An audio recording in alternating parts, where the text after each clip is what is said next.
Happy Monday, guys. Happy Monday, everyone. My name is Janelle Villiers. That over there is Winston Broderick, and we are your hosts of the Monday Rundown here on Say That channel. We get to talk about all the things that we don't get to normally talk about on our Wednesday show, which is usually focused around business. But on Mondays, we get to talk about the other stuff. Today is particularly spicy. After we learn the topic question of the day, keep bringing us your questions. These are really great questions, guys. Then we look to content creators and other thought leaders about the topics. So that way we can all learn together. Say that. All right, let's jump into it. Does it matter who initiates sex? Does it? Does it matter? Love the question. We're just going to keep it hot and spicy today. So I think it matters to the person it matters to. It probably matters to both individuals. I'm pretty sure there's going to be one person in the couple who initiates it more than the other. And I'm sure that there are times when one person initiates and the other one is not in the right mood or setting, too tired. And so that could be a little painful or a lot painful, again, depending on the person and how it's handled. I think also if it's always one person, I know that one person who's always like it takes its toll. It's like, well, do you not find me attractive? Like, are you not into me? Yeah. So it's like I get it. There might be one person who does it more, but it shouldn't be always that person, right? There's the other person should also initiate as well. And then how do we handle it when the other person isn't actually in the right, whether it's headspace, energy levels, physical, whatever that is. I have a feeling it might be more so women than men. I recently saw an interview where a guy was like, a man could be going 48 hours without sleep, and if it's presented them, he will still be like, yes, I will try to make it work. So there's probably that too. There's probably a little, I know that there's generalities and there's always an exception to the rule. So let's just go ahead and say that. In general, it probably, for that reason that I just mentioned, it probably is men initiating more than women. In general, of course, there are exceptions to the rule or exceptions to the generalities. And I don't think that it should always be men initiating. The women should initiate sometimes because men have feelings too and shouldn't always be initiating. They want to know that they feel sexy and feel wanted and desired and all of those things. And how the not being in the mood is expressed, I think, probably requires some help. And as you know, we're always going to get help from other sources and other thought leaders, and we are today. But I think that's probably the biggest thing. Like, how do we express that? Sometimes ladies need to like get in the mood too. It's not like an immediate thing. Like sometimes little things need to like take place. Set the mode. Yeah. I think I agree with a lot of what you've had to say. And from the position of a guy, I think it matters just because I know that there are some relationships and just from things I've seen where some women have expressed, they could be in a love or they could be in a partnership and still go through some very traumatic sexual experiences with their partners. So married and so on. So as a person who's consciously, when thinking about initiating with a woman, I'm aware that although I may have been given permission from this woman in the past to do what we're about to do, it does not give me a license moving forward to always initiate sex with her. So why this question is important is because of that for me. So even if I initiate, I think what's important, and I agree with all the things you said, it does matter that it's not always one person that's initiating. I do think just a back and forth. I think it matters to a person's self. We did an episode last week even that talks about self-esteem. I think it matters to a person's self-esteem that their partner initiates or engages them and lets them know that they still find them attractive. But from a male perspective, I think it's helpful to have the woman give the okay that yes, you can move forward. If I am the guy and I'm initiating, and similarly, I know it may seem, and I don't want to get all I know that men can come off obviously as masculine and all this other stuff, but I think it matters that permission goes both ways. And to your point about whoever said that they can get off of a 48-hour shift and still, if they need to do that, I think that plays a lot with when men are expected to do. Where I think we're expected to be the more sexual creatures in a relationship, and I can just say that I think it's nice to have a woman that's a sexual creature as well, especially awareness around her sexuality. I find that stuff that attractive, like a woman who knows she also engages in sex because it's an act that she wants. And why that plays a role, I know that have we talked about this? We may not have, but at some point, oh, we did. We were talking about orgasms, and I know that for many women, even penetration isn't something that they are needing to have a pleasurable sexual experience. So even awareness around things like that makes a difference. So I think you should be aware about the initiator as much as you're aware of what are the pleasurable things. You talked about it. Some women like certain smells and are put off by certain smells, that may put them, no, seriously, and that could be off-putting to some of them. Sorry. I'm having a thought and it's making me laugh and I'm trying.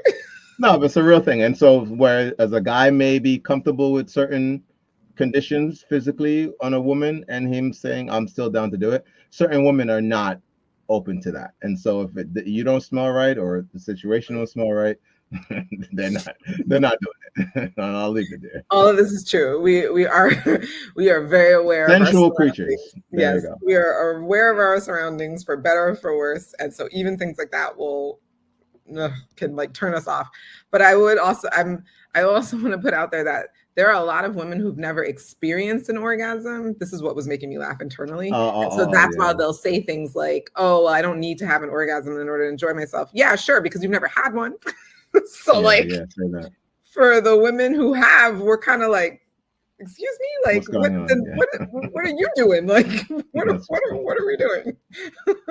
So, and that is a whole other thing, and I think it's a whole other episode and show about, do women really understand our bodies, and like the culture that has surrounded us that shames us for even wanting to know our bodies and knowing what moves us, what creates pleasure in us. That's a whole other conversation for another day. But I think you and I have talked about, at least answered the question for today. The question, yeah. I think it does matter. And who do we got today? We got the School of Life. Sometimes the School of Life gets spicy, guys. Sometimes they get spicy. I'm definitely looking forward to this one because the way they explain things, I can only imagine. Oh, yeah. All right. Here we go. School. It can seem a highly trivial subject to get so upset about, being rightly no more significant than who should open the door first or open a new jam jar first. And yet, judging from the heartache it tends to generate, it appears to matter very much indeed. It's at the root of many affairs. It is the catalyst for vicious arguments and bitterness. The long-term future of small children can be decided by it, and couples routinely end up in therapy, or more often the divorce courts, because of it.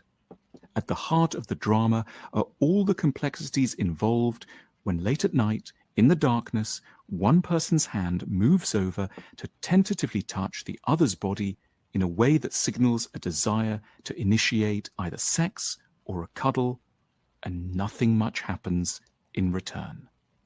This move ends up being so much more fraught than one might imagine because it has so little to do with making love. It is about knowing that we are wanted. The willingness to initiate sex can appear like the litmus test of whether one is appreciated within the relationship as a whole, and therefore whether a couple remains a going concern or not. For one person never to initiate, or else merely to respond half-heartedly to caresses, is tantamount to declaring that they cannot possibly love the person they are with. In truth, a lack of initiation or response can mean many things. It may, at points, simply be a sign of exhaustion after a long day of childcare or work at the office. Sometimes an untouched hand is just an untouched hand. The real problem in the ambiguous darkness of the bedroom is not a lack of reciprocation per se. It is the way that ambiguity is interpreted, the way that assumptions are formed without discussion and grave offenses taken without the topic having first been aired. Beneath this lies a more pernicious problem still: shame. Unreciprocated touch becomes properly dangerous when it comes into contact with a high degree of self-suspicion or self-hatred on the part of the person who has dared to slide their hand across. What might merely have been judged an innocent or temporary lack of enthusiasm comes to be taken silently and automatically as evidence of something far more catastrophic, proof that the other person finds us disgusting. Ideally, if we all loved ourselves enough, we would know better what to do when we moved a hand across and didn't get much in return. We would address the matter within the couple through calm and kindly discussion and try to determine what is at stake. If the evidence pointed squarely to an enduring lack of interest or emotional capacity, we would leave. After all, there's nothing wrong with ending up sharing a bed with an emotionally or physically withholding partner. There is something very wrong, or at least very unfortunate, with sticking around once one knows this is the case. But these are not the options open to us when we feel overly ashamed. Our unresponsive partners reinforce pre-existing feelings of unacceptability that render us bitter, mute, and fragile.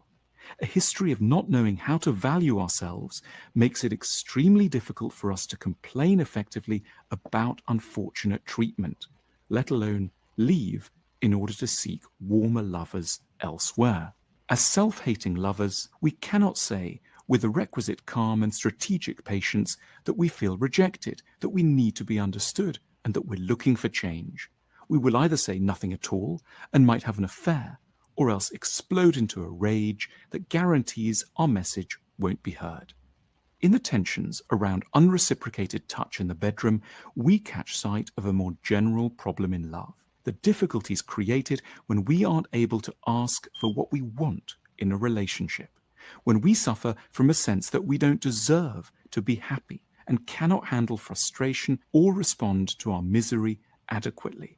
We should not leave the untouched hand for too long in the darkness. We should dare to switch on the light, express our pain, and consider our options without shame. Our Pillow Talk cards help prompt us to share our intimate desires. To find out more, follow the link on your screen now. That was really great. Yeah. Once again, School of Life is able to break down certain things that seemingly seem really difficult and complicated. And it's what I was hinting at earlier about, like, it's how the rejection is handled. Yeah. And I totally relate to the, oh, well, like silently just feeling like, oh, this proves it. See, I'm unlovable. I'm unworthy. Yeah. Like, and then that proof, like, then makes me not want to say anything. Like, I don't deserve to say anything. I don't deserve to speak up and be like, to do anything about it. Like,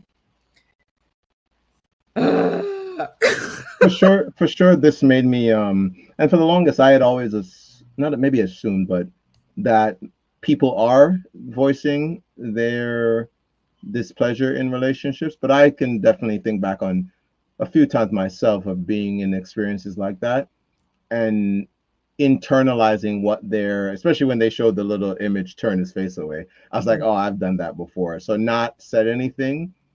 I don't know if I was so negative to myself, but I probably was in some sense. Like, oh, here we go again. Some not. I don't believe I had a positive response for sure to it. So I could relate to what they were expressing. That it's the not feeling comfortable enough to say, hey, this is going on, or this happened last night, whatever. So this was really good. A lot of helpful tools in this one. Really helpful. For sure. Look, if this helped you, let us know. Please put in the comments. This is super spicy. Have you ever been rejected? Do you internalize it? Are you in a relationship right now where you're like, oh my God, for the first time ever, I'm actually able to communicate with my partner, and it's been like such an amazing, freeing experience? We want to know all the tea. Say that. Say that. Don't forget to like, subscribe, and to ring that notification bell. And we will see you next week. Until then, as always, remember that you deserve the good life. Say that. Say that. We'll see you guys.